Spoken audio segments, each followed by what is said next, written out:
I've always had an issue with cramp and hydration during and after exercise. I worked on the theory that I'm quite large and surface area doesn't increase in line with volume, so I have a problem with my body cooling itself and having to sweat more than normal to do so. Basically, same dilemma that elephants encounter, hence they have the large ears. In recent years, as my level of activity has increased, I've had cramp ruin races or cut training sessions short. I even passed out running in the heat last year. But the one that has finally caused me to try and fix things is nighttime muscle spasms.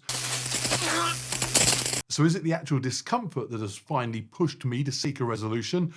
No, it was my wife who said that if she had to listen to another stupid elephant excuse at 3 o'clock in the morning one more time, I'd have bigger problems than my tiny ears. So it wasn't just threats of nighttime violence that prompted me to look into this. I also had a high rocks competition coming up. I've never done one and not had cramp during the event to some extent. It's indoors, it's crazy hot, and it hammers every part of the body, all the bits needed to cause me problems.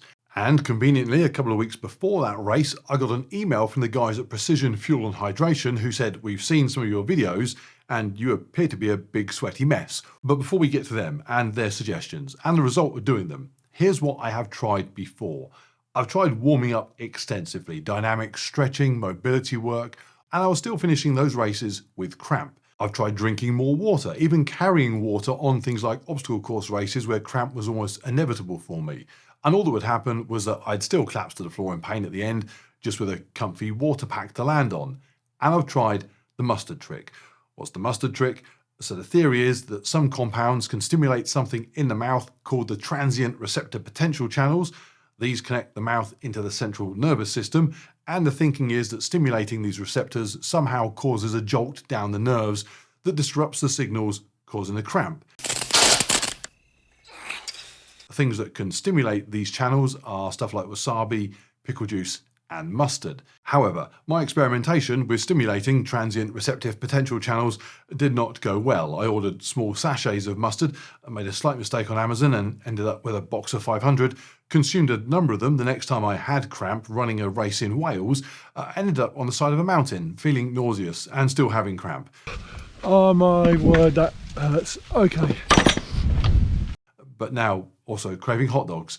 Hence, keen to talk to Precision Fuel and Hydration. And I should make very clear at this point, just in case my elephant and hot dog stories don't make it clear, I'm not an expert. If I do something, if I adopt an approach that works for me, I'm happy to talk about it here, but it doesn't mean that it's an approach that will definitely work for you. If you think the results I'm about to describe sound interesting, then use them as a springboard to go and do your own research, or at least proceed cautiously if you're going to simply copy me. I don't want emails from people saying, "I did what you did and I still get cramp and now can't get the mustard stains out of my running kit." Okay, Precision Fuel and Hydration. I'm going to do a lot more on these guys during the year because they're going to be helping with Jen and I running the Thames Path Ultra 100k in September. It's a race I've done before, had a nightmare on the first go. This is stupid. Why do anybody want to do this? And not much better on the second. Ah!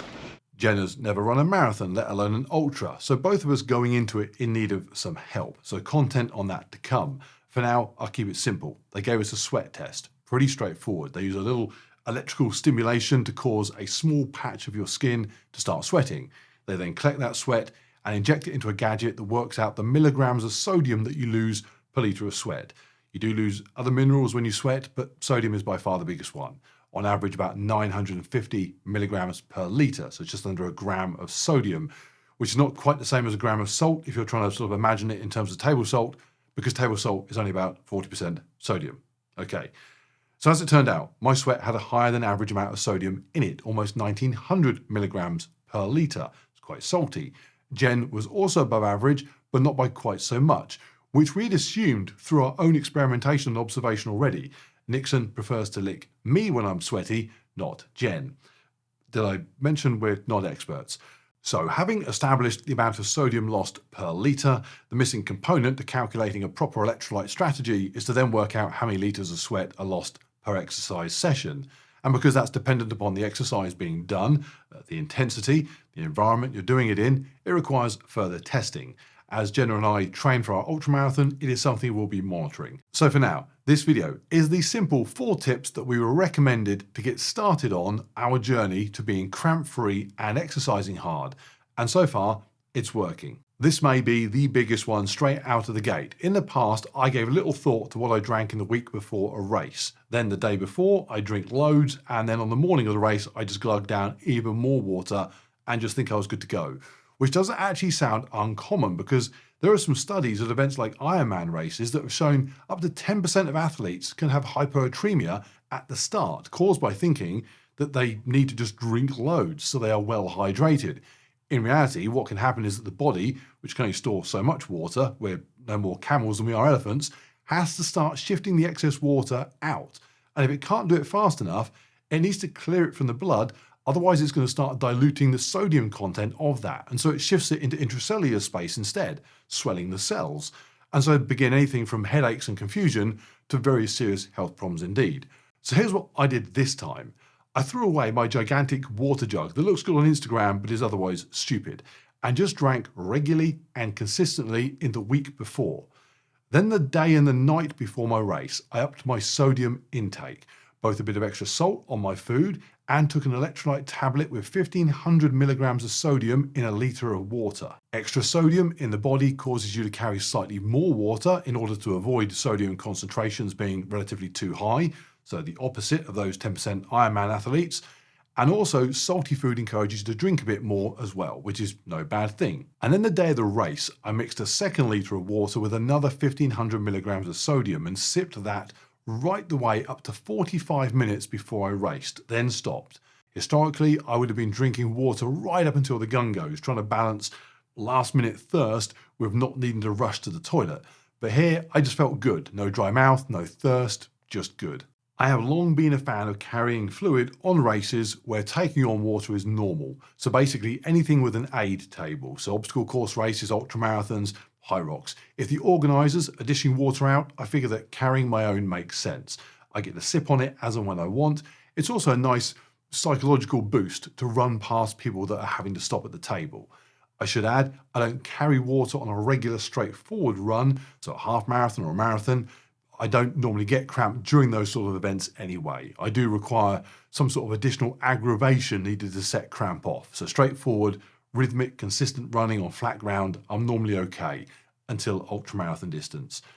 But when I have carried water, it's always just been plain water. So here I had water with 1000 milligrams of sodium per litre. Also had some carbs in there as well, which did away with me needing to carry a gel. Didn't have a full litre of it though. I mixed up the litre. 400 ml of it went into Jen's pack for her race, 600 into mine. And that was pretty much a guess as to what I thought I'd need, but it did turn out to be pretty spot on. Because during this race, I measured my fluid loss to complete the sweat loss calculation. So before the race, I weighed exactly 102.6 kilos. After the race, exactly 100.6 kilos. Before I ran, but after I weighed myself, so basically while I was filming Jen running, I drank 100 ml. Then 600 during the race, and then 300 afterwards, but before weighing again. So total fluid consumed, 1 litre, so a kilogram. Weight loss on the scales, 2 kilogram. So total fluid lost in sweat, 3 litres, 3 kilos. But the most I was down during the latter part of the race would have been closer to 2.3 litres, 700 ml having been drunk pre or during.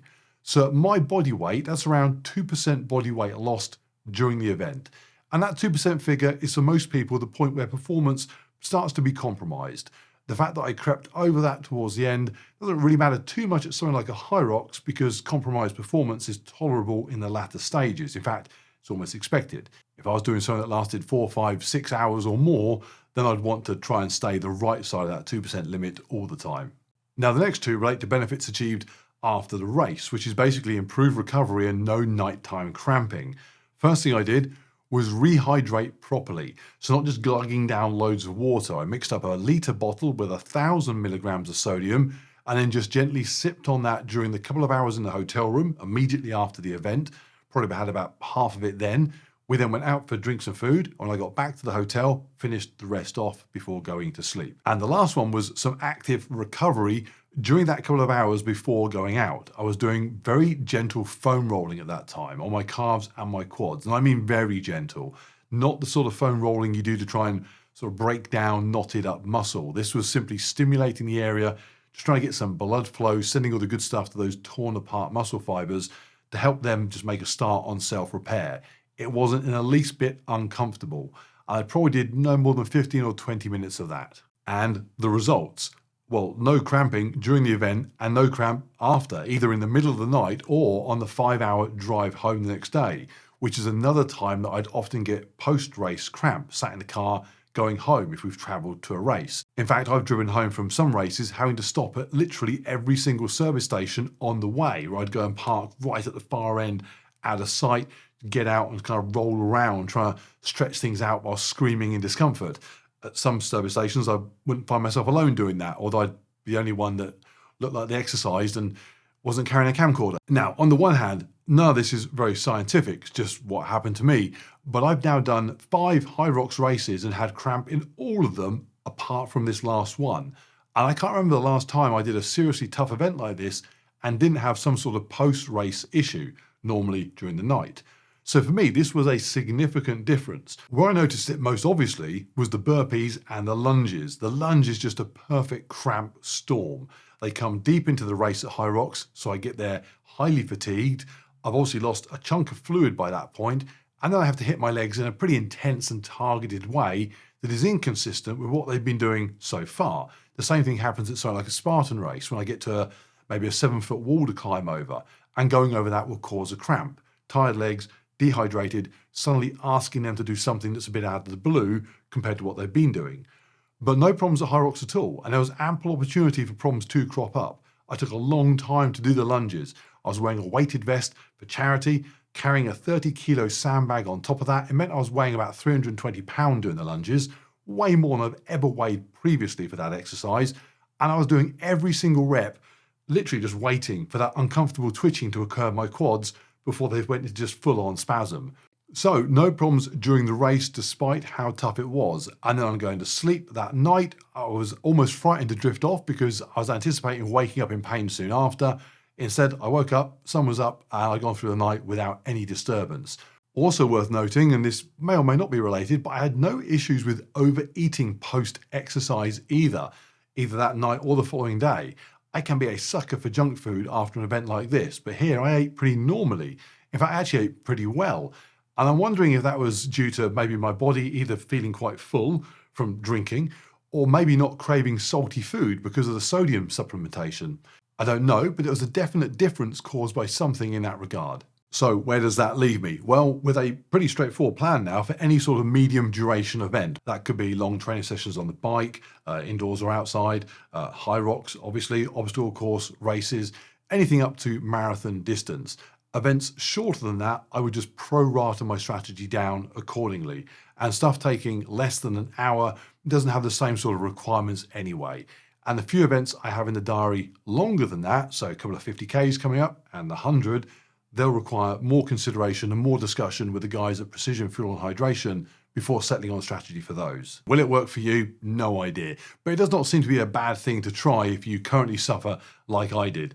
I should say Jen did an identical strategy and equally had no problems. In fact, it was interesting because she is almost exactly half my weight and her fluid loss was almost exactly half of mine. So we were able to sort of pro-rata the strategy very simply between us. Okay, a big thanks to Precision Fuel and Hydration for their time and their expertise, obviously.